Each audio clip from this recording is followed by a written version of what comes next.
Dear colleagues, I'm happy to welcome Abbed Kanoor, who was friendly enough to give his masterclass. In this context of our research group, Phenomenology and Hermeneutics, I will briefly present Dr. Kanoor, who wrote his doctor thesis, Die Weltzeit, phänomenologische Grundlegung der objektiven Zeit bei Husserl, Merleau-Ponty und Blumenberg, in German, as you can hear, and also who works actually at University Tübingen, as well as in Collège International de Philosophie de Paris. And I will mention a couple of his last articles, namely Gezähmte Schizophrenie, eine philosophische Analyse der Zugehörigkeit und kulturelle Ich-Spaltung, and also Zwischen über die Erfahrung der interkulturellen Situation, ein phänomenologischer Beitrag zur Interkulturalität. I must admit that we know each other since 2008, and in this moment, I remember well Abbed Kanoor, interested in problematics of time, in Husserl, in phenomenology, and it was the project on which he worked for his doctor thesis, but he is also open for other questions.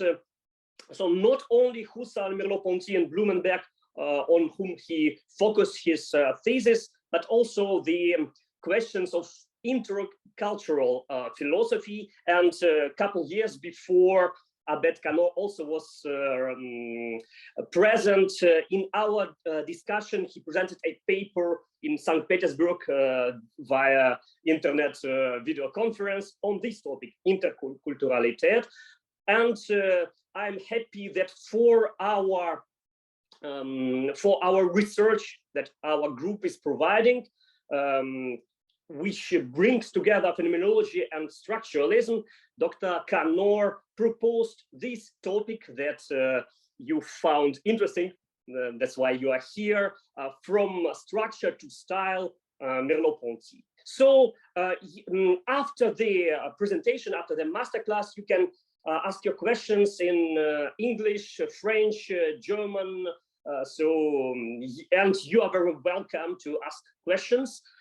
Without further hesitation, I'll give this opportunity that we will have.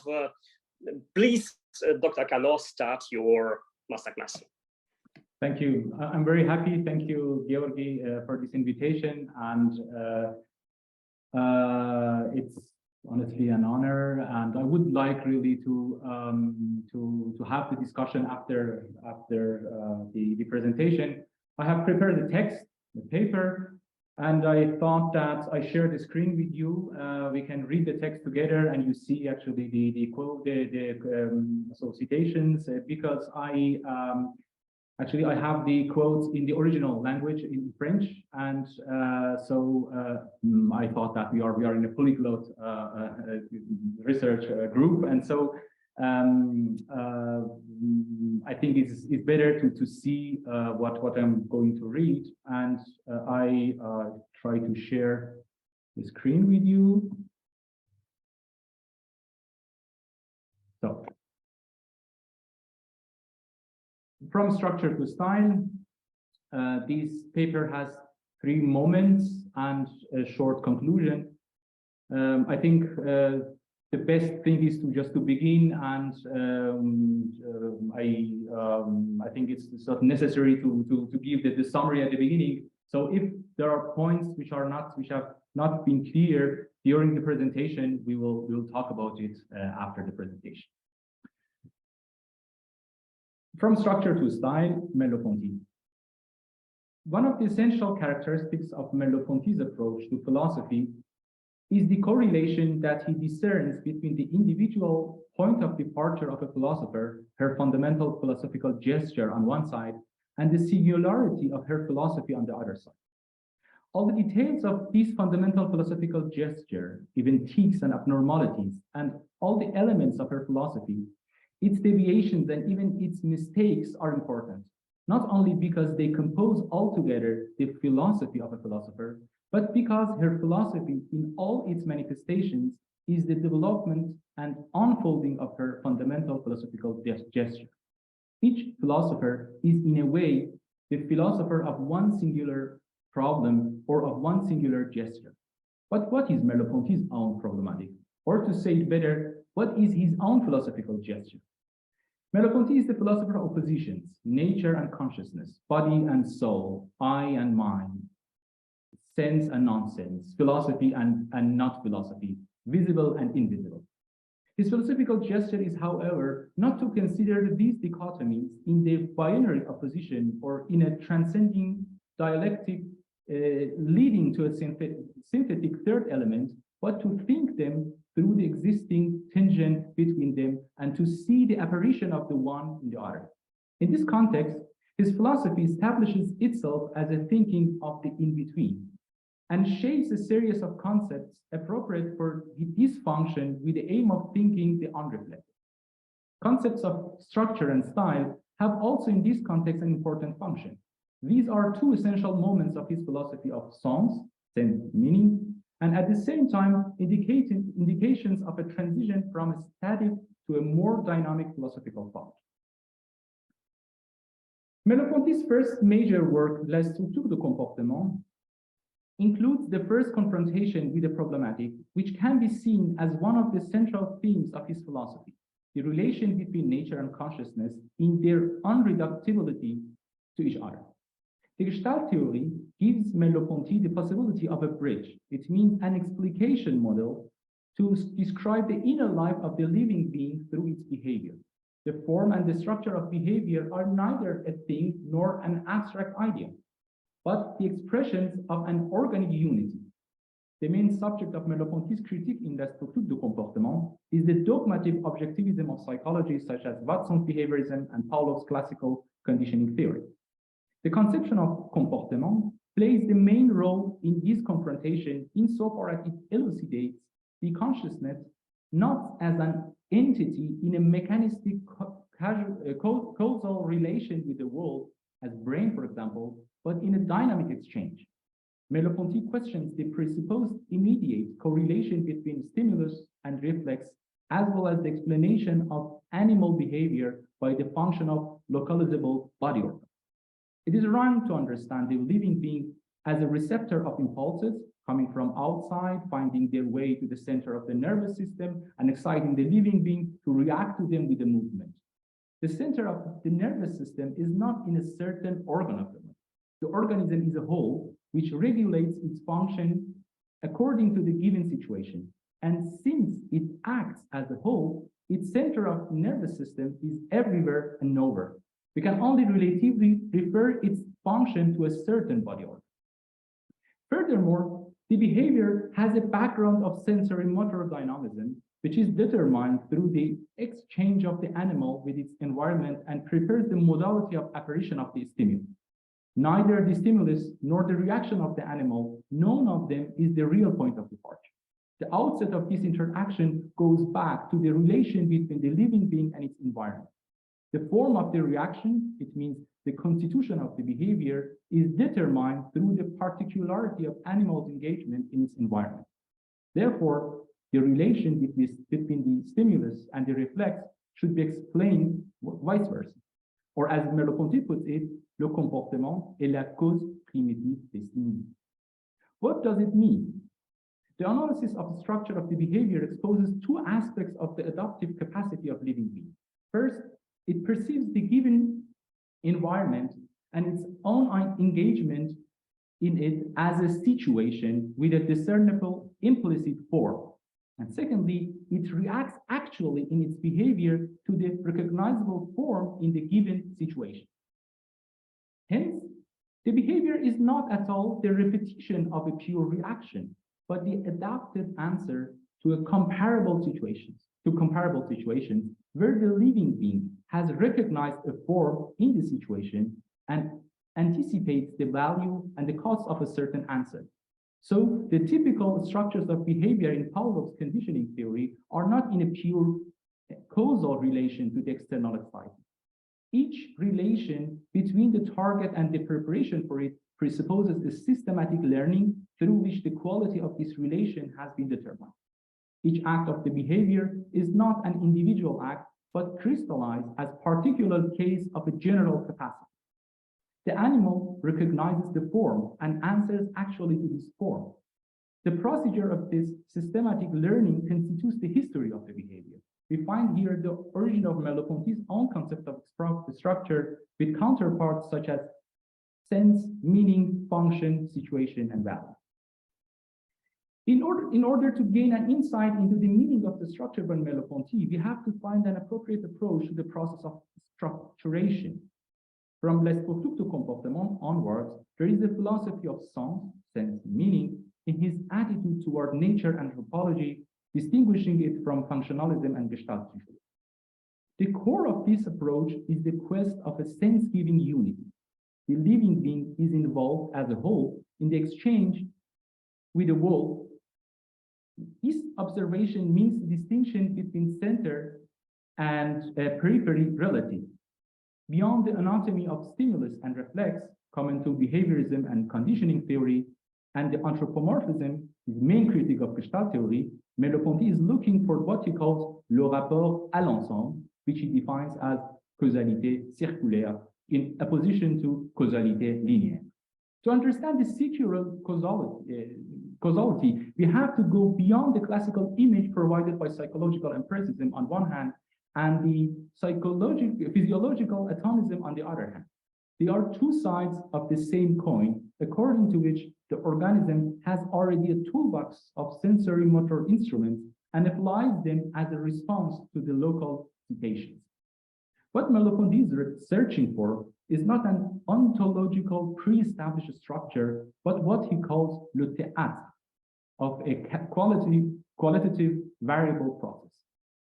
We have to replace the image of the distinct and isolated stimulus, citing the distinct and isolated reflex by the competition of a multitude of external conditions, all of them capable of being called the cause of the reaction.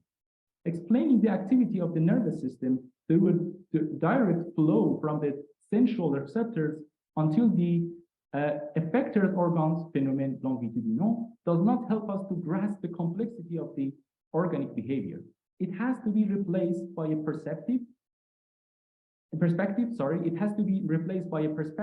takes into account a pre-selection of external conditions through factors such as biological value of the stimulus, form, structure, and configuration, what Merleau-Ponty called phénomènes transversaux. It is not the individual stimulus, but the structure of the situation which creates the reaction. A quote, l'excitant véritable des réactions conditionnées n'est ni un son, ni un objet, considérés comme des individus, ni un ensemble des sons ou d'objets considérés comme des ensembles à la fois individuels et confus, mais plutôt la distribution des sons dans le temps, leur suite mélodique, les relations de grandeur des objets, en général, la structure précise de la situation. End of citation. The structuration is the very process of this form-creating mechanism with two essential aspects. First, coordination, the creation of a unity of sense manifested in the juxtaposed parties. And secondly, dissociation, the detachment of the realized pattern in the local excitation from its specific spatio-temporal context. We can collect both aspects under the concept of constitution that Merleau-Ponty uses in his early work and develops in Phenomenologie de la perception. The structure is constituted as a pattern in the perceptual encounter with a given situation. So the structuration is an improvisation which takes place as a variant of the sense constitution, although not as objectivation as Husserl understands in his phenomenology, but as functional sense constitution in the act of perception. The body in its movement is the genetic field of the structuration. In a wider perspective, Merleau-Ponty applies the concept of gestalt to three orders of living beings, ordre physique, vital, humain, and explains them as three basic types of structure: matière, vie, esprit, in a hierarchy of forms. In so doing, he finds a way to go beyond the antinomies, materialism, spiritualism, and materialism, vitalism, since the concepts, order, value, and signification are not necessarily limited to one of these fields. Each order is related to other orders and at the same time defined through its dominant character. In other words, the unity of each order is immanent and it has to be seen as an internal, signifying, and structuring dynamic. The quote, dans l'unité intérieure de ces systèmes, il est permis de dire que chaque effet local dépend de la fonction qu'il remplit dans l'ensemble, de sa valeur et de sa signification à l'égard de la structure que le système tente de réaliser. The gestalt is a sign and leads to a unity which is not imposed from outside to the entity. The forms are the manifestation of what Merleau-Ponty calls intelligibilité immanente. It means an immanent functional core in the background of the structuration. The structure itself cannot be observed, but only understood. We find here the elements of a concept of consciousness, which is not Kant's Vernunft, Hegel's Selbstbewusstsein, or Husserl's Absolutbewusstsein, but what Merleau-Ponty calls nouvelle idée de la raison. He calls it lately nouvelle idée de la raison. It is about a new concept of reason, which does not function through the application of categories to the given content, but through the intentional taking position in the given situation and the bodily reaction. Merleau-Ponty's observation is here phenomenological, but not strictly speaking as Husserl's noetic normative correlation between a sense constituting consciousness and a meaningful constituted world. We perceive a form and an order in the apparition of the objects and the behavior of organisms. These phenomena are our point of departure, but also the turning point to a higher level of observation. The form indicates a sense which we understand without having constituted.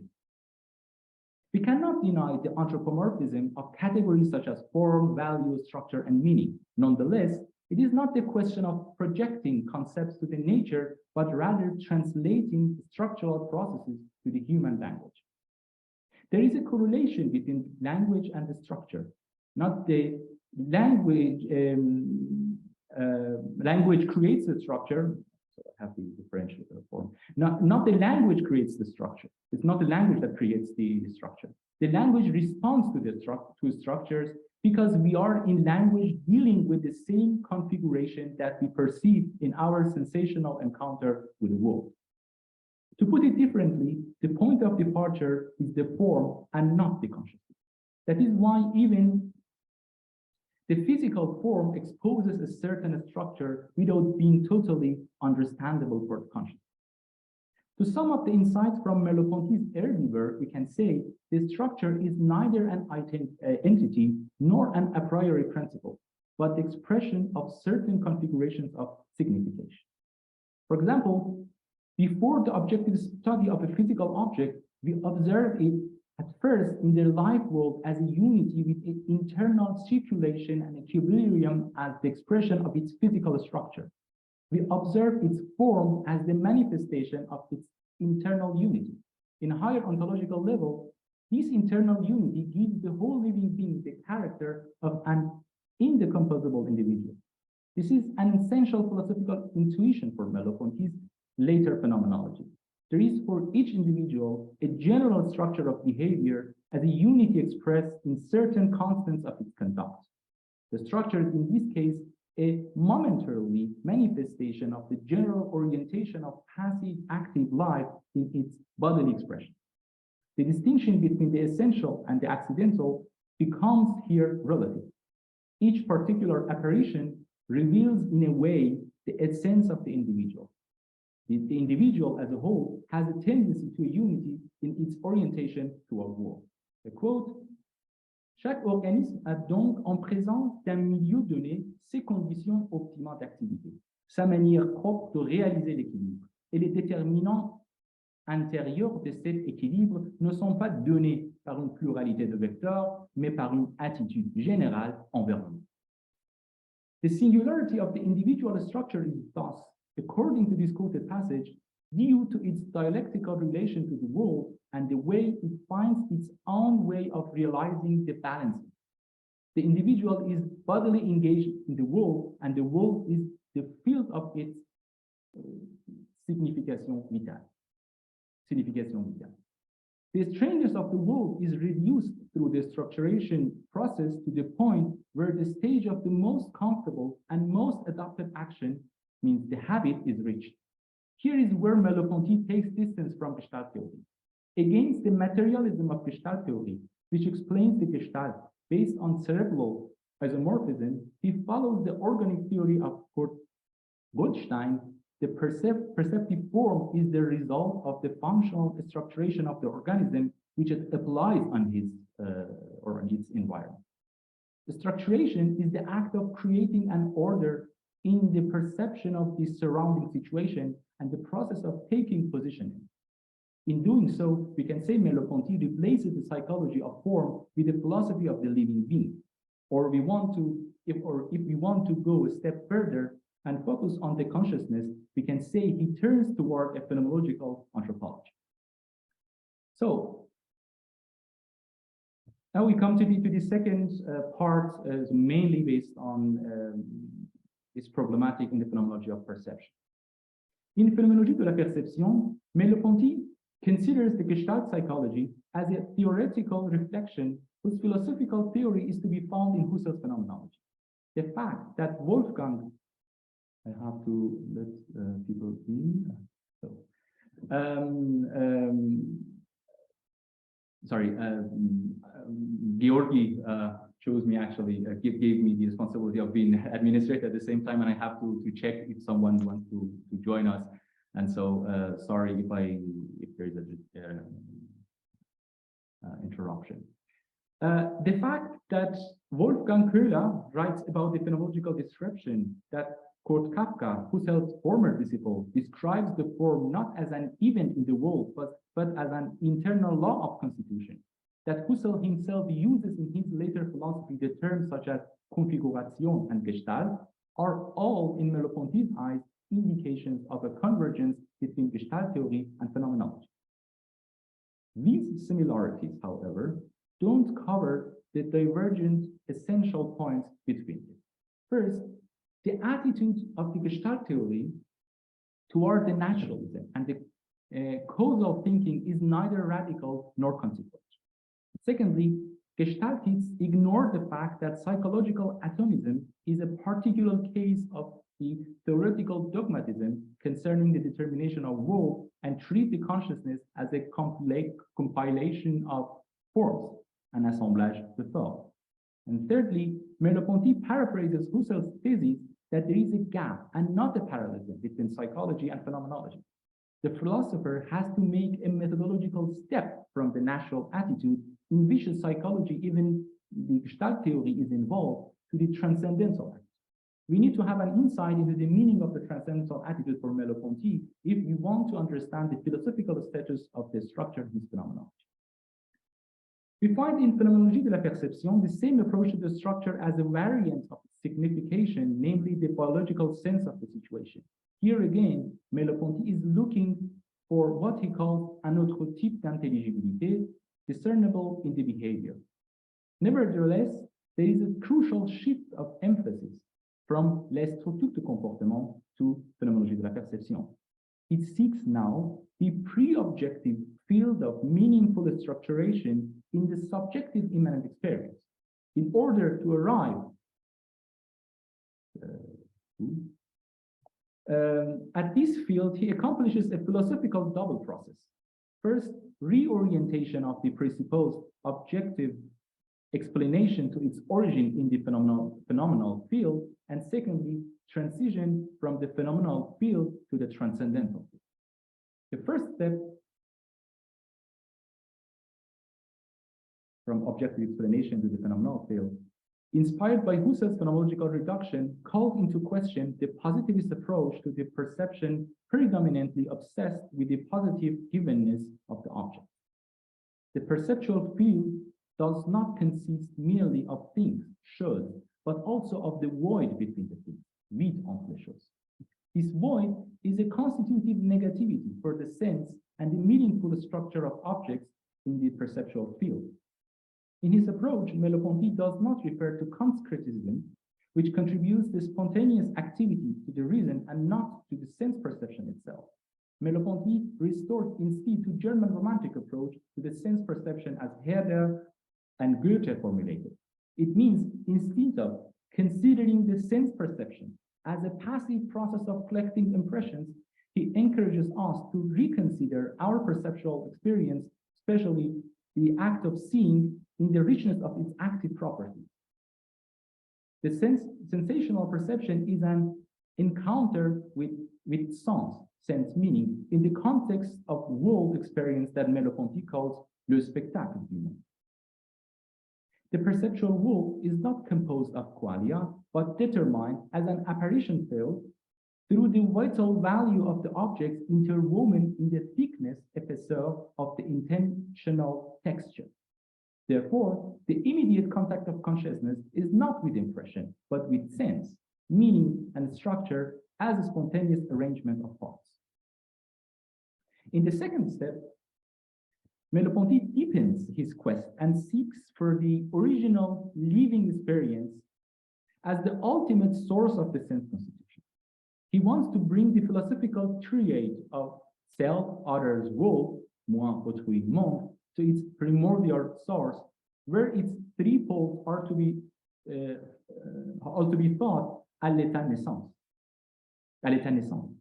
The whole transcendental project of Phenomenology de la Perception is the study of this triad according to the original living experience. He shares this orientation with Husserl's transcendental phenomenology, but with the essential difference that he presupposes no absolute consciousness. There is no Ich as the intentional center of the sense constitution. There is an intentional art intentionnel, in which the consciousness itself is engaged. The transcendental term means for Merleau-Ponty, as well as for Husserl, dismantling the dogmas of the natural attitude. The sense and truth as essential moments of the transcendental field have their primary foundation in the process sense constitution. Even psychology becomes, for the phenomenologists, relevant only insofar as it reveals a dimension of the sense constitution of the world.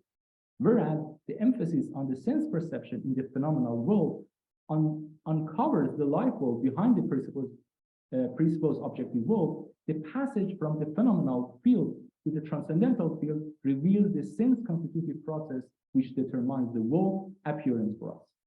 The structure is in this process the very genesis of world in its apparition. I quote, mais si la gestalt ne peut être exprimée par une loi interne, cette loi ne doit pas être considérée comme un modèle d'après lequel se réaliseraient les phénomènes de structure.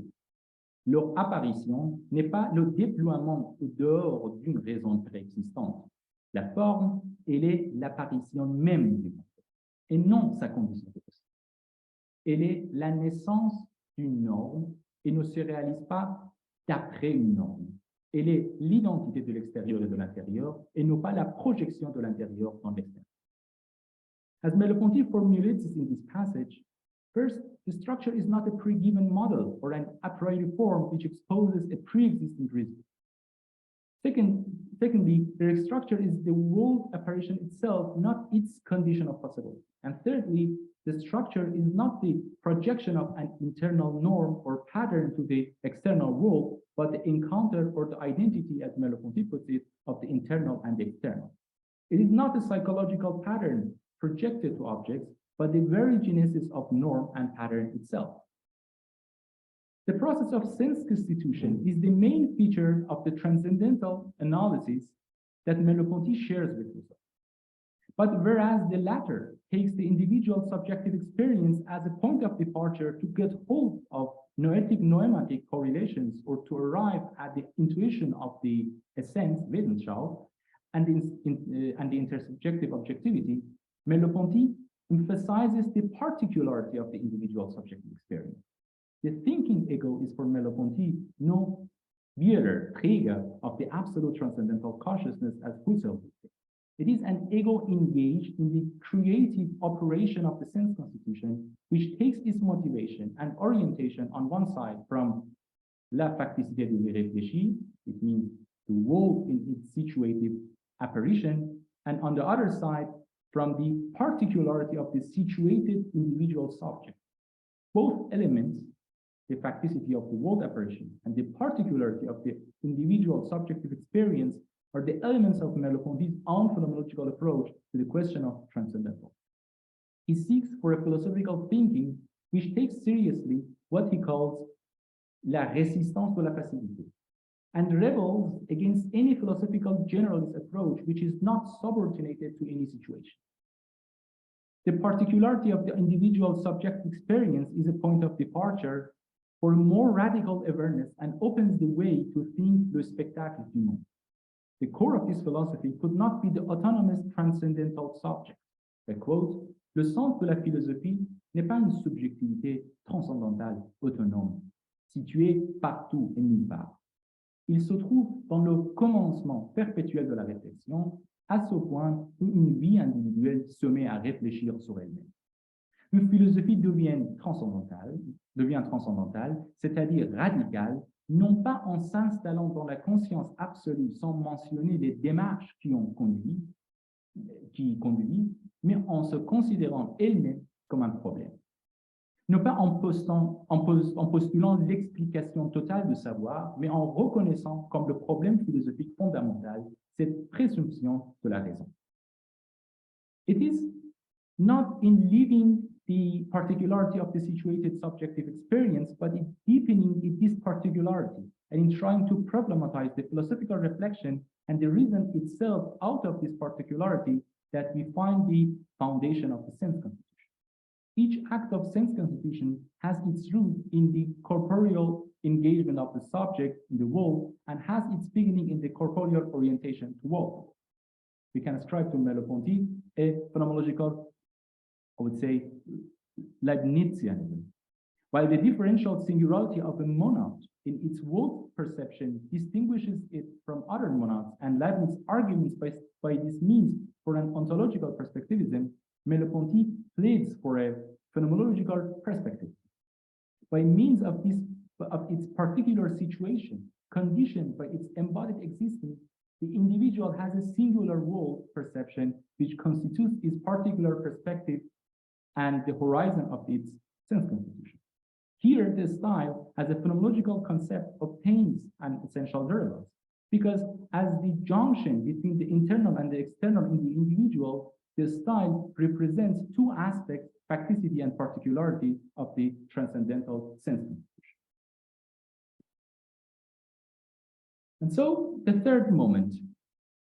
Merleau-Ponty is strongly influenced by Husserl and André Malraux in his usage of the concept style. About the meaning of style in Husserl's phenomenology, we can say, our pre-theoretical experience reveals the structural interrelation, Strukturzusammenhang, which the phenomenologist investigates systematically under the concept of Erfahrungsstil der Welterfahrung, so to speak, the experience style of the world experience. Husserl calls this style Weltstruktur in phenomenologische Psychologie. The phenomenological concept of world structure is a whole that operates in the background of the life world experiences and relates them together in unity through categories such as spatial-temporal, universal form, and causality. The world is itself, in this approach, a Universalstil, as Husserl formulates it in Formale und Transzendentale Logik. It means a universal style known to us before the phenomenological reduction, but to be identified as the correlate of our intentional act after the accomplishment of the phenomenological reduction. In his manuscript, Zur Lehre vom Wesen, Husserl described the essence of this universal style as a system of concordance. Yeah, concordance, it will be in English. Yeah. So I was, a system der Einstimmigkeit, or system of concordance, which gives a unity to all our natural experiences. The world as a universal style is a pure form, reine form, that unites the experience. Thus, the style means for Husserl, first of all, a consistent experience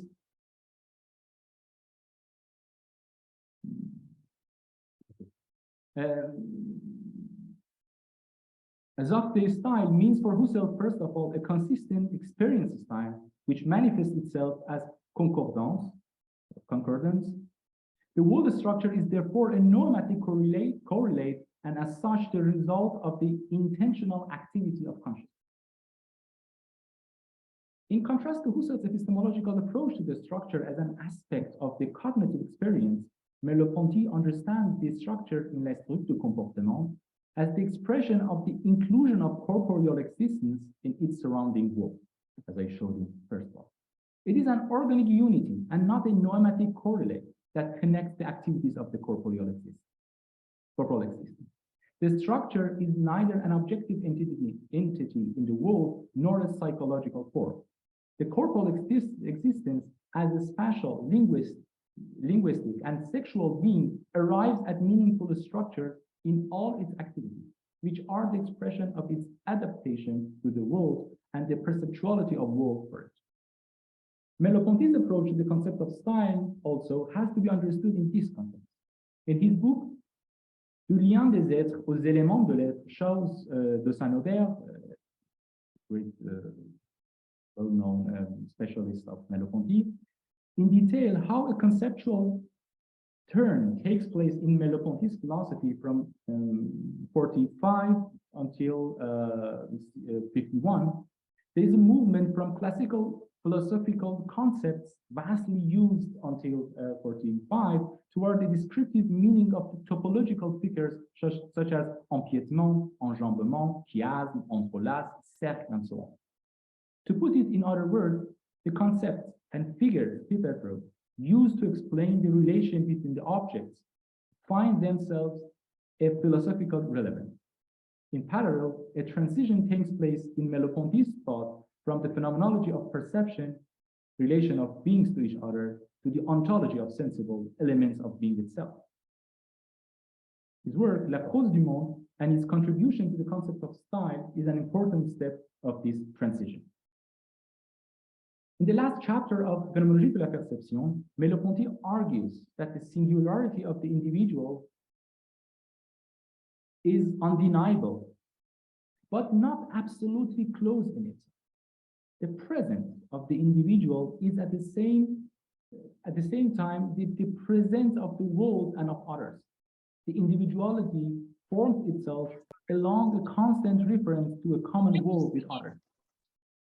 The departure point of the personal individuation is to be found in the factual situated corporal relation to the world and its development. It means the way how the individual articulates its self-feeling from a singular perspective and forms its individual identity as a personal identity. The personal style was also in the last phrase. The personal style is described in Phenomenologie de la Perception as an existential gesture, which gives one the possibility to replace herself inside the ontological mode of the other existence. The possibility of impersonating someone else is an essential feature of style. We can impersonate someone without being completely able to describe verbally his or her style. The same approach to style is present in La Prose du Monde, but deepened in the artistic and the ontological sense. Following Malraux, he finds the artistic style as an internal, meaningful relation that the artist maintains out of his present to the past of his artistic life and to his preceding artistic work. Quote, pour lui, artiste, tout est toujours au présent. Le faible accent de ses premières œuvres est éminemment contenu dans le langage de sa maturité. Sans se retourner vers leur premier ouvrage et du seul fait qu'ils ont accompli certaines opérations expressives, l'écrivain et le peintre sont doués comme de nouveaux organes et éprouvant dans cette nouvelle condition qu'ils se sont donnés l'excès de ce qui est à dire sur leur pouvoir ordinaire, sont capables d'aller dans le même sens plus loin. The unity of the style is therefore not but not about a chronological succession, but about a lived relation to the past. Departing from the maturity of his present, the artist feels the accent of his past works as an orientation and an internal impulse to continue in the same direction and to express what is to be said and has not yet been said. For the same reason, an artist like Cézanne is in front of the mountain Saint-Victoire in comparison to a simple observer as if equipped with an extra perceptual organ that allows him to see what the simple observer is unable to see. The essential point is that the style of the artist begins already before his creative work in his meaningful relation to the world.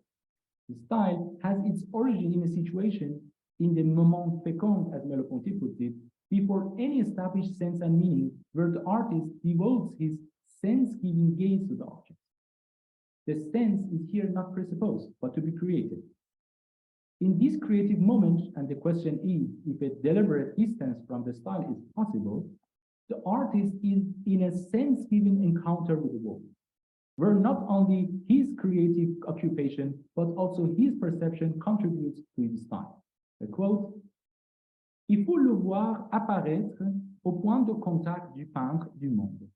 Le gros de sa perception de peintre est comme une exigence issue d'elle, la perception déjà destinée.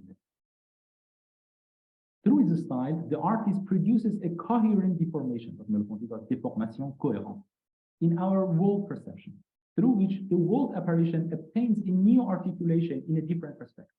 In this manner, the style of an artist is a variation of the possible meaningful relation to the world, but in a new form, which imposes itself as violence or deformation of the previous forms. The style of the artist and the continuity of his meaningful world perception create a resonance which targets the aesthetic sensibility of the observer, so that the perceptual articulation of the world apparition for the observer undergoes a modification as well. It is, however, not the artist who creates this resonance. His creative work is actually an answer to the resonance which comes originally from the world apparition. With other words, there is in the sensational aesthetic encounter with the world, and especially in the artistic approach, a mute manifestation of expression. Therefore, the origin of the artistic style is in the perception itself. The work requires beforehand no special definitive static structure, but renders possible an open range of apparitions.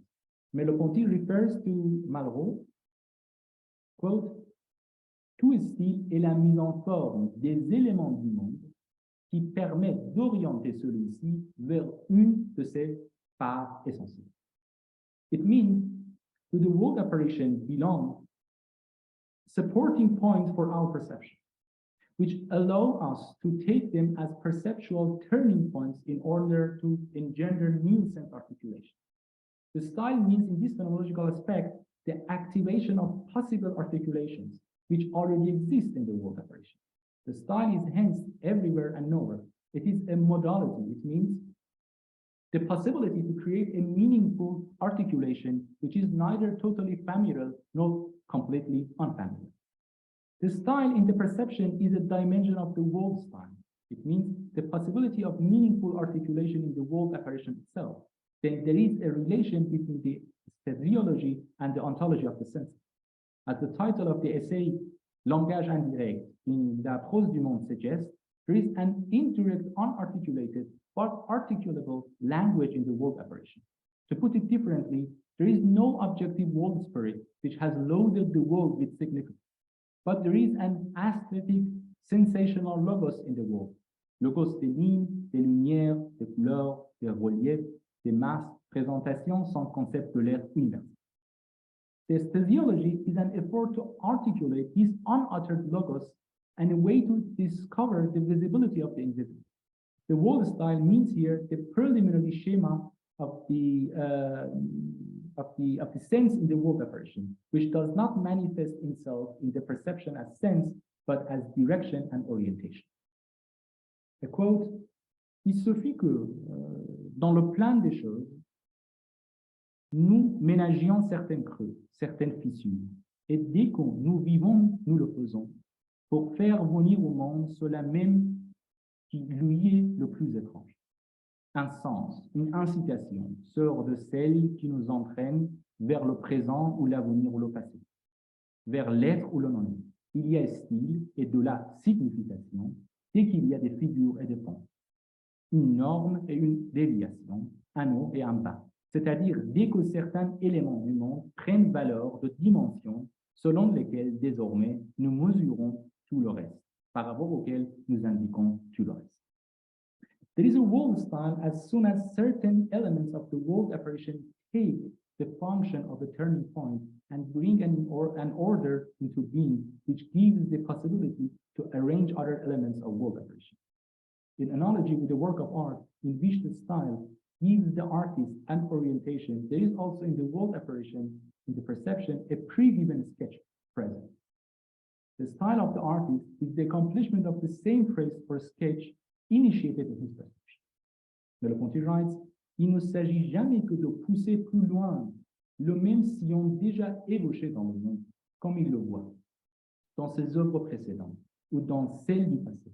C'est aussi une réponse à ce que le monde, le passé, les œuvres antérieures lui demandent, accomplissement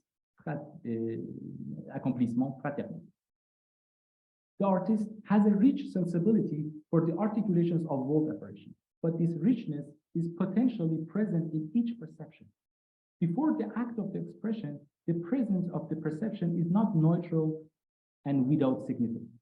There is a call addressed at the subject of the perception. There is a demand of expression. The presence of the perception has a foundational character. Merleau-Ponty refers to Husserl's concept of Stiftung, which singles it out from the past and the future. It carries in itself a potential turning point to articulate the world through its appearing moments in a new perspective. To this temporal orientation of the world apparition belongs the creative power of the present. Expression, language, and art are all oriented toward the future. The artwork is always unaccomplished, but because it is partly in the future. To put it differently, the artwork is unaccomplished because the perception itself is not finished and represents the world just in partial perspectives. The dynamic retrospective relation of the artist with the past of his artistic life, the creative force of the present with its foundational character, and the sense excess, which constitutes the future horizon of his art, they are all rooted in the perception itself. Artistic, literary, and philosophical creation are based on the corporal anchorage of the perception in the world. He writes, il faut donc reconnaître sous le nom de regard, de main et en général de corps, un système de systèmes voué à l'inspection d'un monde, capable d'enjamber les distances, de percer l'avenir perceptible, de dessiner dans la platitude inconcevable de l'être des creux et des reliefs, des distances et des écarts un sens. With other words, each perception is a world perception, since the foundation of the Sinnenentwurf, sense draft, it prepares is rooted in the world apparition. This does not mean, though, that the subject of the perception is always aware of this world dimension and, like Cézanne, attempts to perceive l'instant du monde and to represent it. The sequence of the collected works of an artist during the exhibition gives us the impression to perceive the unity of the modulation of our style. We can extend this unity, juxtapose the artworks of different artists side by side, and speak about their belonging to a certain artistic form. For example, surrealism from Goya and Piranesi to Klinger and Ernst, or to a certain art school, for example, Parnassianism. But the question is, how far can we continue this extension? It has actually no definite limits. Then there is a unity of the common style, as Malraux shows in his Le Musée Imaginaire. To this common general style belong all the artworks as to a universal body. The works of art are individual sense sketches projected to a universal draft, so that they work all at the end of the day on an original text that Merleau-Ponty calls the prose of the world. The chronological unity at the exhibition is a factual history, but there is an implicit history in a deeper dimension which relates these artistic manifestations with each other. The style of an artist is participatory. not only because of its form, language, or technique, but because as a modality of world perception, the style of an artist is for other artists new, but not alien. The style of an artist has an affinity, a relationship with the styles of other artists. The artistic styles are related to each other since their manifestations in the artworks can be translated to each other as sense structures. So I come to the conclusion. We have tried to show that there is an evolution in Merleau-Ponty's understanding of the concept of structure. There is a transition from a static approach toward a dynamic one, parallel to a movement from a philosophy of a structure to a philosophy of individuation.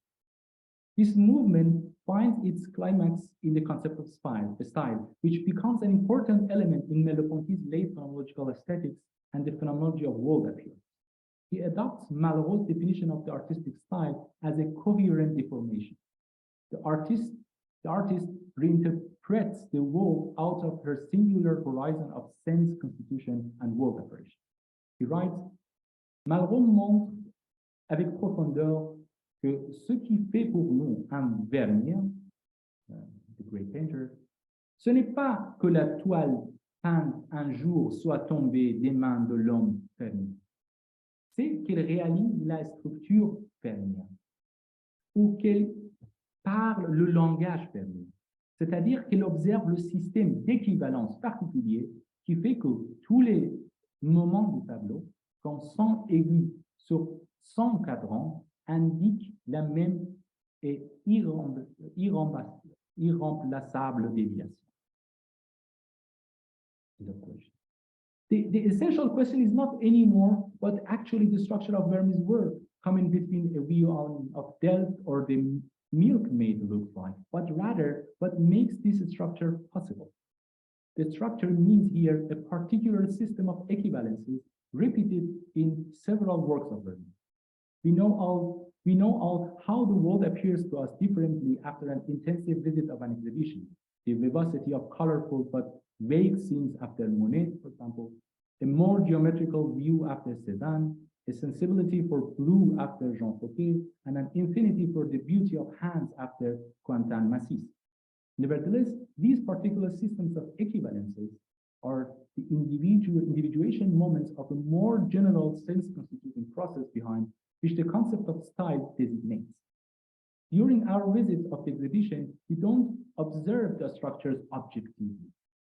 We reappropriate in a way the gaze and the style of the artist. The transition from structure to style by Merleau-Ponty is not only a transition from one focus of philosophical interest, nature, psychology, and anthropology, to another one, expression, language, and artistic creation, but indicates a development and even a shift in a philosophie du sens in the background of both concepts. We can even argue that the mentioned focus shift from nature, psychology, anthropology to expression, language, and artistic creation is itself the repercussion of Merleau-Ponty's own progress in the philosophy of sense institution. The form and structure of behavior leads Merleau-Ponty in his early works to a more complicated philosophical reflection on significance and sense constitution. In later works, he offers a new philosophical perspective, which is not rationalist insofar as it takes into consideration the engagement of the corporeal existence in its environment, and not functionalist insofar as it does not ignore the contingency and the improvisation in the structuration. If we want to reformulate our thesis from the perspective of Phenomenologie de la perception, we can say that the structure is in Truc de comportement a medium to investigate the functional unity in the behavior of the living being, whose mechanism of sense constitution is partly elaborated by Merleau-Ponty in that work, but finds its explicit clarification in the transcendental project of Phenomenologie de la perception. Merleau-Ponty's next step is therefore to study the mechanism of structuration with its components, such as the world apparition in its facticity, the individuality of the perceiver, and the embodiment of the perceiver in its different dimensions like spatiality, temporality, sexuality, and language. The accomplishment of this step, in the case of the human behavior, finds its manifestation in the concept of style. In his phenomenology of style, Merleau-Ponty does not look for structures with pre-given formal models, as for example, Gilles Gaston Granger is looking for in his philosophy of style. The style means for Merleau-Ponty the particular articulation of the sense-constituting experience of world as foundation of structuration, signification, language, and communication. As the primordial symbolization of the individual in its embodied expression, the style is unquestionably one of the most essential moments of Merleau-Ponty's later philosophy of sense constitution, but not the only one. Among other concepts, we can mention the concept of institution that Merleau-Ponty uses frequently in his late lecture on nature at Collège de France. The institution is a concept which with the essential function of being a threshold between nature and organism, nature and education, nature and culture. We cannot call Merleau-Ponty a structuralist. He was the first French philosopher who wrote about Saussure. He was a close friend of Lévi-Strauss, even encouraged him personally to present himself as a candidate for a chair to the Collège de France, and held personally a speech to introduce the chair of anthropologie structurale, the famous text de Mos à Lévi-Strauss. Merleau-Ponty even shares with Lévi-Strauss common ideas concerning, first, the relation between nature and culture, insofar as both of them have a central anthropological dispositive with terms such as ordre, synthèse, intégration, and structure. Secondly, the phenomenon of childhood, insofar as they consider it as a transition from nature to culture. The child is for both of them from the beginning outside into society and language. And thirdly, the concept of symbolic, which is basically for both of them the capacity of varying the multiple aspects of something around an identical core, ethos. Nevertheless, Merleau-Ponty is not a structuralist. His phenomenology, deeply rooted in Husserl's transcendental phenomenology, holds him at distance to structuralism. His critical attitude toward the structuralism would be the continuation of the same critique that he formulates to the gestalt. The structure is the manifestation of a transcendental process of sense constitution, which does not reduce itself to its manifestation. The structure is merely a point of departure, a moment of the individuation, and an indication which leads us to the dialectics of la chose and le monde, la figure and le forme, le visible and l'invisible. Compared to philosophers like Simondon or Gilles Deleuze, Merleau-Ponty is much less interested in the forms themselves. His approach to the structure is not so morphologically hierarchical as Simondon's l'individuation à la lumière des notions de forme et d'information, thinking a hierarchy of beings according to a morphological division, and not so associative and contingent as, for instance, Deleuze, Locke, Leibniz, and Le Baroque, a holistic contextualization of a philosopher in this case. Leibniz in a wider cultural, aesthetic, scientific aspect to a central role of a figure, the being. Merleau-Ponty's analysis of structure is a thinking of the exigency in two aspects. First, there is an immanent unity in the organism with a relation to the environment, which has a sense constitutional and in a higher order meaning-creating process determines the structure. And secondly, Merleau-Ponty's inquiry finds its point of departure not in isomorphism or morphology, but in the contact point of philosophy with non-philosophy, between psychology, psychopathology, and anthropology. The structure and style are at the same time two moments of Merleau-Ponty's phonological anthropology that Van Benet called humanisme à la ligne. It means an anthropology which defines the fundamental features of human being in the border situation. In this respect, Merleau-Ponty could be seen as an intermediate between the transcendental philosophy of early 20th century and the structuralist philosophy of second half of the 20th century. He admits the interrelation of the internal consciousness and the external body and world, but not in order to reduce the consciousness to a product of social, cultural structures. What he's looking for is unity in spite of the internal natural ambiguity and self-coincidence in spite of the distraction. The philosophical result of this tension are concepts such as synthèse passive or cogito tacite, which are not self-defeating, as Kela argues, but conceptual tools to investigate the ambiguities of the embodied consciousness in its borders. With the phonological concept of style, we have the possibility to thematize the structuring process of sense constitution, which has its roots in the embodied situation and precedes the conscious act of linguistic meaning constitution. In contrast to structure, which could be seen as a moment of a greater social, cultural, ontological structuration, the style reflects the internal anthropological unity from a subjective point of view. So thank you for your attention. Thank you very much for a fascinating talk. And I'd like to give possibility for the participants to ask their questions. Please, your questions. In English, vous pouvez poser vos questions en français, also kann man auch auf Deutsch Fragen stellen. Вы можете задавать свои вопросы по-русски, мы с удовольствием переведем. So, please, dear colleagues.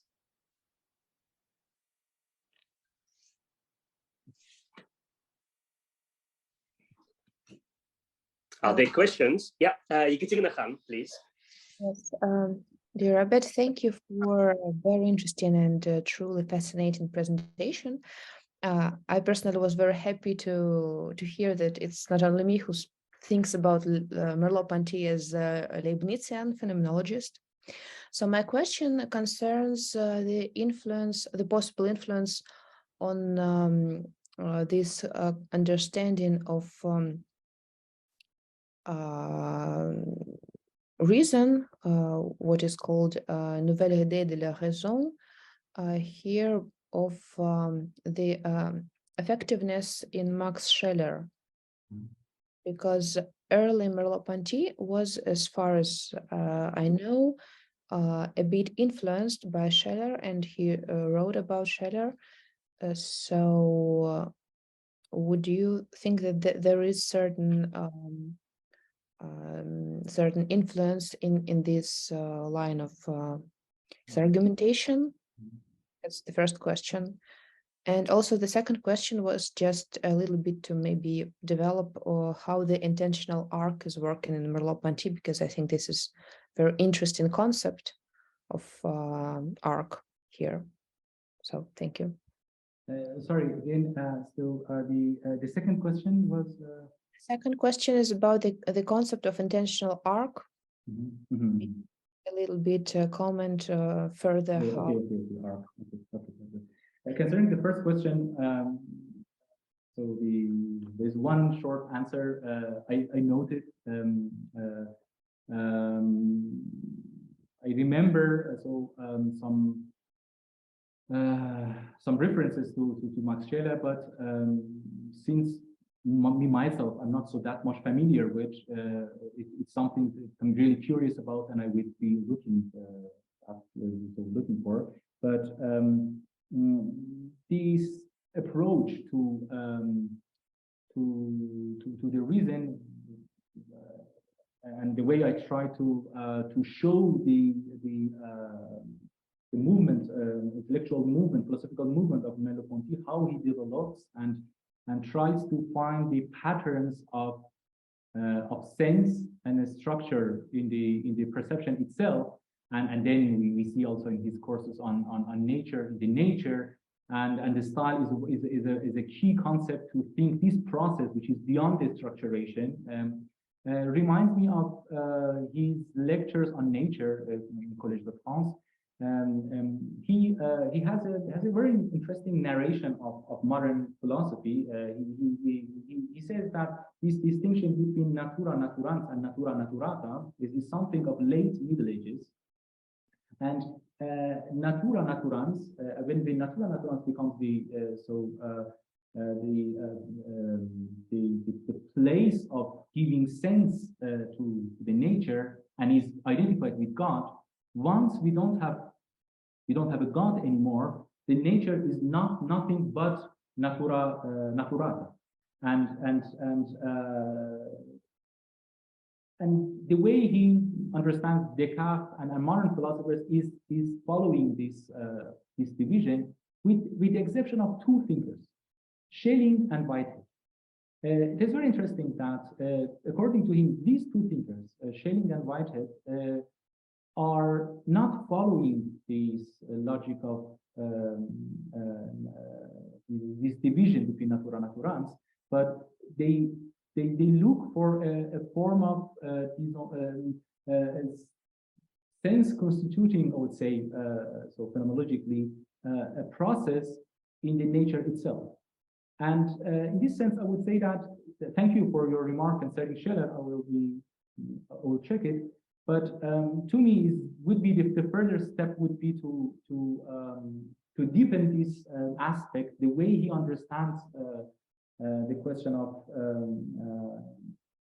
nature in these two philosophers, Schelling and Whitehead.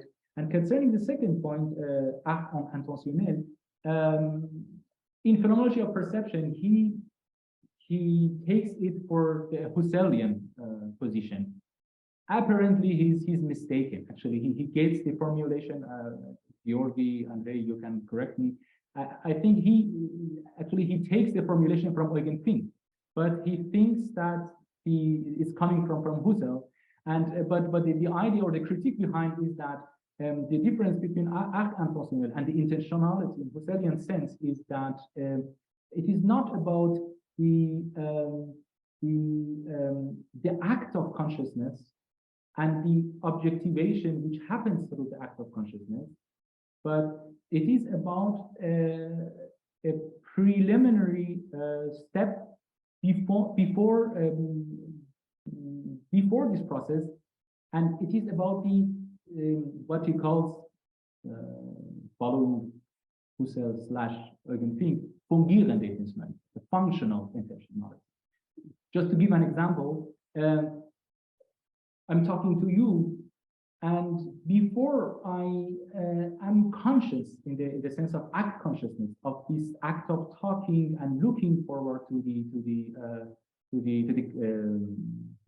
camera, I have a bodily position, and already in this bodily position, I'm wholly, totally in an intentional situation. It means that already I am situated intentionally, without that each part of this process has been in a way has been lived in the sense of Husserlian intentionality. For example, I have my hands on the table and I'm laying on my hand, and the figure of acte intentionnel is very important, because we are not dealing with different levels of consciousness as we have by Husserl, for example. We are our bodily situation and situatedness is already has a form of intentional expression, which means it means that actually through the words and the way I'm talking to you, I'm paradoxically, I can say, I'm conscious before being conscious. And I think and it is a very good, very good point to read parallel Merleau-Ponty's phenomenology and psychoanalysis. I think there are some points where he gets close to psychoanalysis, even though he has in Stockholm du Comportement, he has a very critical position concerning psychoanalysis, but he gets more and more interested, for example, phenomenology of perception. Yeah. I think there was a we have a question which comes from beautiful city of Leuven in Belgium, from our colleague and friend Veronika Chebataru. To do it in a more interactive way, I can read aloud the question. Merci beaucoup, cher Abbed. Je m'intéresse beaucoup à ce concept de situation que tu as évoqué. Est-ce qu'on peut tracer un parallélisme entre ce concept tel que l'utilise Merleau-Ponty et le sens qu'acquiert cette notion chez Sartre et de Beauvoir? Et aussi, je me demande, est-ce que cette notion est un héritage de la gestalt-théorie? Merci. Merci beaucoup.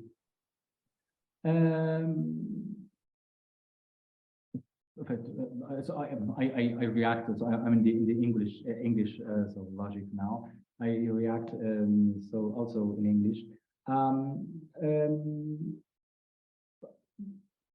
I would say rather, I mean, at least it is something to be found out, I would say, in the secondary literature. And I think in this respect, the work of Saint-Aubert is very interesting, because he tries to contextualize the different moments of Merleau-Ponty's philosophy, with reference to adversary thinkers, for example, Sartre, Bachelard, Claudel, and he contextualizes Merleau-Ponty's philosophy. I have about the communication or the relation we can see between for example, Merleau-Ponty and Sartre, I think positively. But if the concept of situation is coming from gestalt theory, I'm rather convinced that it has to do with Merleau-Ponty's early interest for the philosophy of existence. You know, the first unpublished text that Merleau-Ponty writes, if I'm not wrong, it's about Nietzsche, and then the way he understands the existence, I think, is determining for the situation. And another possible answer could be also the function of the situation in the philosophy of Merleau-Ponty. What actually he wants to do with the concept of situation. I think I try to show that he is interested in the gestalt-psychology because in the gestalt-psychology he finds an equivalent for what I try to share with you in my first response, that there is a consciousness, there is an encounter with sense before the objectivation. There is a preliminary form of consciousness before consciousness. It means that we are not in the logic of stimulus and reaction to it. We are already in a communication, and I mean not just the human beings, but also animals, according to Merleau-Ponty, that we find ourselves already in this pattern of recognizing a form, something, a structure, and reacting to it. And situation is very helpful here in this sense, because I am situated, and this situation and this engagement in this situation has already a form, which is which reveals a lot already about my present, about my, for example, perception. Already I have a perception, I have an understanding, a form of understanding from my surrounding. It appears to me as something, I wouldn't say meaningful in the really high constituted sense, but it has a sense. It has a Merleau-Ponty says it has an orientation for me, and my attitude toward it, even passively, is meaningful. It has a sense. I am situated means that I have perceived my surroundings in a meaningful way, and I am situated or have a position or react or act in a meaningful way because I have this preliminary understanding of my surroundings. And I think if we understand situation in this sense, it is rather, I would say, it is a position, philosophical position, which doesn't stop at the level of forms, as for example the case in a simplistic way, in very simplistic way, the gestalt psychology would try to find, but goes a step further in the sense of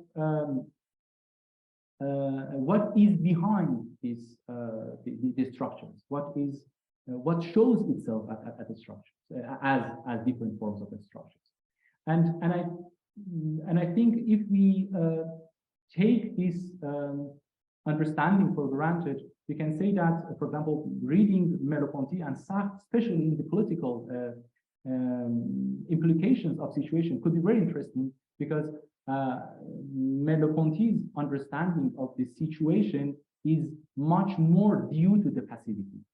And he has a positive, I would say, very simplistic what I say, but he has a rather positive understanding of the given situation, and that's why my political engagement, for example, should go first of all through the understanding of the situation in which I'm passively I find myself, in historicity, for example, social classes, consciousness of social classes, and so. Whereas by Sartre, we are from the beginning in a dialectic logic of let's say, negativity and rejection of the given situation, and that's, I would say that for Sartre, according, I mean, my humble understanding, the situation is poorer in itself. The situation is a point of departure for the reaction, whereas for Merleau-Ponty, the situation itself is already reached. And to quote a very beautiful formulation he has in Phenomenology of Perception, he says that, as you know, il y a un passé qui n'a jamais été présent. There is the past which has never been present, and this past, which I live bodily in my existential body, is rich, and it's not just only about my body, it's also about the situatedness of my body in the history, the society, and in this sense, I would say that. And the interesting point is that, just last word, interesting point is that I would say Simone de Beauvoir is, in spite of her explicit position, philosophical position, that in a way she is following the Sartre philosophy, I would say in this respect, Merleau-Ponty and Simone de Beauvoir are much closer than Sartre and de Beauvoir, but it's something that we can develop and discuss. Thank you for this rich answer. So, are there any other questions? Yes, Ekaterina, please. You can ask your question in a vocal way, not in a textual one. Yeah, hope it's not too many questions from you, but I'm very enthusiastic. So it's a question about the basic understanding of style. Would it be correct to say that according to Merleau-Ponty's phenomenological description of style, it can be defined as a certain trajectory, like a number of steps in their temporal development, which compose a structure and imply some accents or perspective positions during this process of composition?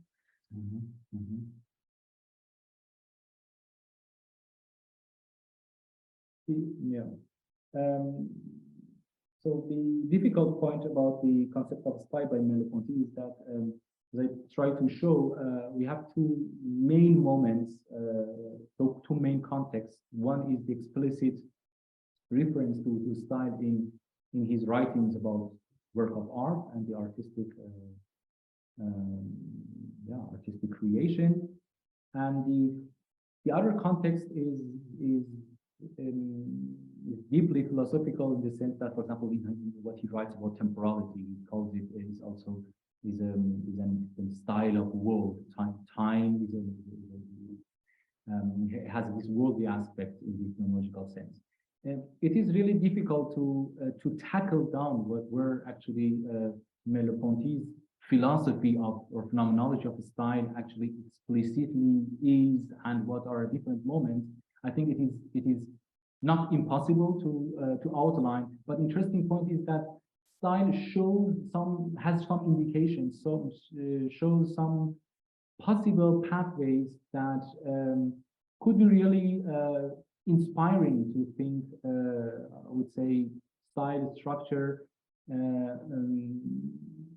come back to the artistic understanding, the context of artistic creation. The temporality is a temporality there, as I tried to show, that the style of artists is where actually it is the modulation or the configuration of the past in the presence of the artist. And that's why the moment where, for example, Matisse or Cézanne takes the instrument to paint, the style is already working. And in this sense, we can really develop the understanding of style and say that each of us is in a way veering or transporting or the articulation of a certain style. And that is interesting about for example, the demarcation that we put, for example, between the writing, the result, the work of a writer, for example, and his or her life, for example. according to Merleau-Ponty, we can say that the work of art is in a way an expression of the artist himself or herself. And we can't distinguish because the style has also, it reveals also some moments which are not really explicitly perhaps written down, but in a way there are moments of it are present. And I think this understanding of temporality could be helpful to understand the style. But there is a point, my last point about your question, that we can say that if we, for example, it was really interesting for me to, as I was reading Les Mots et les Choses of Foucault, that Foucault writes it in the 60s, and it is influenced by structuralism. We don't have so much the term structure, we have rather episteme, and episteme is something temporal, it's historical. And it is about, but interestingly, first interesting point is that the first chapter of Les Mots et les Choses is entitled La prose du monde. The title that we defined by Merleau-Ponty, but the formulation which comes from Hegel. But interesting is that there is more Merleau-Ponty. It is about something historical. He's trying to understand history of science or so. But interesting point is that the episteme is not only the structure. And what shows itself in the episteme is that it's not just the writings, the scientific work of different scientists of different periods, but a logic of a form of order that determines the way the scientists of 18th century, for example, perceives or is oriented. And in this sense, I would say that Merleau-Ponty's understanding of style, his dynamics of style, could be really interesting to go further into the historical understanding of it. So, thanks a lot. I also have a question which goes in this direction on this idea of the world style. So that's why I will jump in the discussion. I would like to know your opinion. Would it be possible within this strategy to consider incompatible world styles? Because till now it sounds more or less all-inclusive. So we have Cézanne, Monet, Vermeer, etc. But I would like to ask, even within the domain of art, we can imagine a certain agonistic relations between different world styles. I have in mind agonistic world projects as another model of maybe of a different type. For example, one could consider world style from a certain painter to be decadent or non-acceptable or non-artistic at all. And so that's why I'm asking, but not only within the domain of art, in a more general way, could we find that there are incompatible world styles? Thank you. Very good question, and very good point. Let me begin with Malraux's Le Musée Imaginaire. The question, it's a very interesting book. I really recommend you to read it. He has several questions, but one of the questions is that how is it possible that I take photos of artworks, for example, something from Asian art, and I put it beside something from the Egyptian art in the sense of archaeological work, for example, the statue, and they communicate. How is it possible, this communication? In Merleau-Ponty's understanding, and what he calls la prose du monde, not the reference, but the relation that these different artworks, we call, for example, Egyptian ancient sculpture artwork, they have a relation to the world perception, and they are it's about a form of projection, but a projection which makes sense, which is not just on the caption. It is not just only, let's say, for example, an interpretation expressed in this work of art. It is really communicated for me. It means that when I look into this work of art, it can influence my perception, my way of seeing the world. There should be a relation between the world apparition and these different, let's say, styles. But what does it mean? Does it mean that we are all dealing with one world which has a style itself, or we are dealing with different styles which are all world styles? It means that they could be projected to the world and they make sense. I follow rather the second understanding. And to contextualize this debate in a recent anthropological discussion, as you might know, this ontological term in anthropology, Philippe Descola on one side and De Castro, for example, on the other side. One of the main questions is the question of the ontology and the world understanding, because, as you know, Descola wrote about ontology, but he developed rather, he uses now rather worlding, and is very owes too much to Merleau-Ponty, Lévi-Strauss, but also to Merleau-Ponty's worlding. But according to Descola, we have four main ontologies or four main forms of worlding. But a question that, a point that someone like an anthropologist like De Castro raises is that we are again in the logic of, in a form, giving this, how can I say, eternal form or division, and they say that all the possible expressions, world expressions, are either from this category ontology or the other category ontology, other worlding form. But the intriguing point, at least to my understanding, is that he is much more he's rather interested the fact that we have dealing with different, let's say, world understandings, world perceptions, world apparitions. We are not dealing with different forms of the same category. We are dealing with something which could be totally different and incompatible. And I think it's really interesting. And the question that until which point we can go to a certain point and to say that it is possible to think about the world, about the culture, the form of artwork, for example, in a cultural horizon where there is no world as such, but is always situated positions which is not actually, which doesn't presuppose any cosmos, any world in this sense.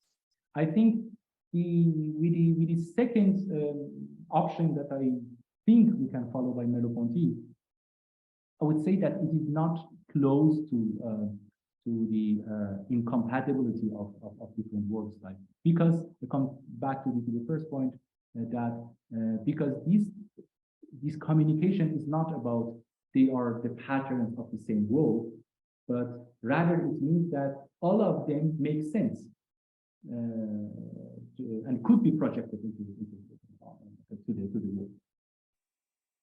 Thanks a lot. We also have a question from Nikolai Belov. I will read it aloud as well. With regard to situation as a source of meaning, which one may have from the environment before consciousness come into play, what kind of meaning is this in Husserlian terms? Probably one can find parallels with Husserl's concept of pre-predicative. Yeah, it is. I'm also thinking, I mean, I think that, I would say, pre-predicative, but even though in the pre-predicative, I think, for example, in the Erfahrung und Urteil, for example, he writes about what he calls, I don't know what the English equivalent is, Abgehobenheiten, something which is not on the same level. The fact that the givenness of world in the perceptual, on the perceptual level, is already has a form. I'm dealing with something which is not level. It has Abgehobenheit. And this Abgehobenheit is one of the most important constitutive moments of the predicative experience, but also which is something that we are dealing with something which doesn't have which has not yet been the subject of an act of consciousness. Means that, for example, to give a concrete example, I turn around and already what I see behind me, before that I have a certain act of consciousness, in my reaction, I perceive, I see, even before that I'm conscious of that, I see something. The apparition has Abgehobenheit for me. I think it is a parallel, for example, I would say, way of understanding this, or for example, in passive, in Analysen zur passiven Synthesis, I would say that, for example, associations, or for example, what the question of habit can tell us about the situation are possible pieces. But the important point about, I would say, the demarcation or distinction point between Husserl and Merleau-Ponty, I think, is still that Merleau-Ponty is not concerned about the subjectivity as a pole, as a pole of consciousness. And I think it's important because if we consider subjectivity in the form of the, for example, intentional arc, we are dealing with our perception on a different level, and we have a different understanding. And I think that is an important point. How we can solve this problem, or do we have the possibility to open a form of interpretation of Husserl's text which can be compatible with this understanding? Thank you. So, if there is no other questions, I'm scanning. Yes, I don't see any hands raised. Then I would like to thank the participants for the questions, for interesting questions, and Dr. Kanoor for his brilliant masterclass. So yeah, I think unanimously we will thank Dr. Kanoor. It was a great event for us, and we hope to meet you on other occasions in our group of Phenomenology and Hermeneutics based in Moscow. Will be always happy to hold your events and masterclasses. And I hope that anytime soon we can meet en chair and os somewhere. Yes. My pleasure, my pleasure. I have very good memories from last trip. So it was a huge pleasure to meet you again, dear friends. And I hope to see you soon and stay in touch. I've seen that in the comments there were someone has asked about the contact or so. You find my email address or just ask Georgi Chernavin, and a pleasure. Thank you. Thank you a lot. I know that you have another event today, so have a rest, have a good rest before another colloquium. Yeah. Thank you. Ciao, ciao. See you. See you soon. Thank you.